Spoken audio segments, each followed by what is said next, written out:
मित्रांनो, तर मला आज कामाला उशीर झाला कारण पाऊस थोडं पण उघडत नाही. उघडला की 5 मिनिट पण उघडत नाही की लगेच येतोय टपा टपा टपा. मग आता मी अर्ध्याच्या वरी आले स्टेशनपासून. मुंब्र्यामध्ये मी आता तर स्टेशनपासून DCB बँकच्या पण तिथपर्यंत आले.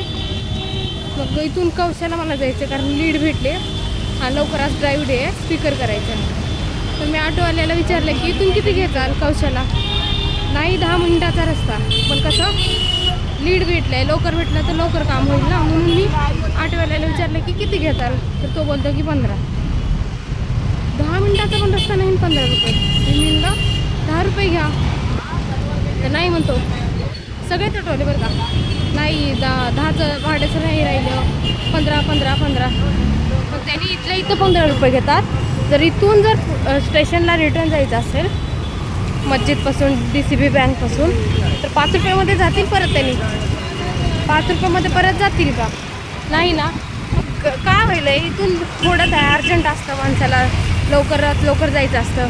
10 रुपये घ्यायचं का नाही, इथून 15 रुपये, कुठून पण बसा 15. आणि स्टेशनपासून कवशाला यायचं म्हणलं 20 रुपये. ही कुठला नाही आता तुम्हीच सांगा.